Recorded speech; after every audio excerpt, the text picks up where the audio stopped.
We're going to start with outcome 2 of the marketing chapter 12. So what is wholesaling and what are the types of wholesalers?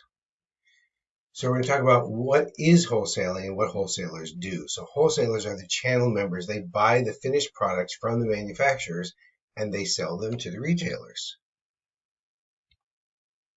So merchant wholesalers, they buy goods from manufacturers and they usually resell them to businesses, government agencies, or other wholesalers, or directly to the retailers. So the merchant wholesalers take title to the goods that they sell. They own the goods that they buy, that they sell before they sell them. So here's the difference between agents and brokers. So agents directly represent the manufacturers and the wholesalers, whereas the brokers they're market makers. They bring buyers and sellers together. So different kinds of retail operations. Well, here you've got a lot of them, right? Can't see the bottom of the small print, but that's okay. So we've got department stores, those are like Macy's and Nordstrom's and things like that.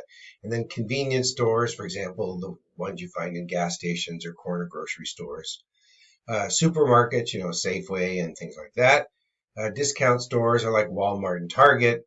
Off-price retailers are like TJ Maxx. And then finally, factory outlets are the ones, often in the outlet malls. So a lot of different kinds of retail operations. So there's different kinds, in addition to stores, there's other kinds of things, like a catalog store, right? Like IKEA, you can buy things from a catalog. Or non-store retail, for example, like infomercials. It's just not connected to a store at all.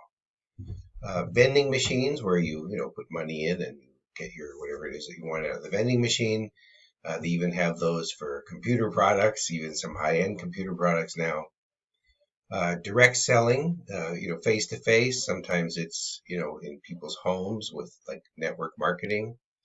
There's direct response, to try to get, you have a media advertisement or a pop-up ad or something, you try to get someone to respond to that and buy something. Home shopping networks like on cable TV, and then finally all that selling over the internet that gets done, Amazon, etc. Those are all kinds of retailing that are not related to stores, or at least not directly to stores. So in-store retailing, like I said, this is sort of a review, right? There's department stores, specialty stores, discount stores, off-price retailers, all kinds of different kind of stores, retail stores. Okay, so we're going to end that part, and we'll come back with another video after this.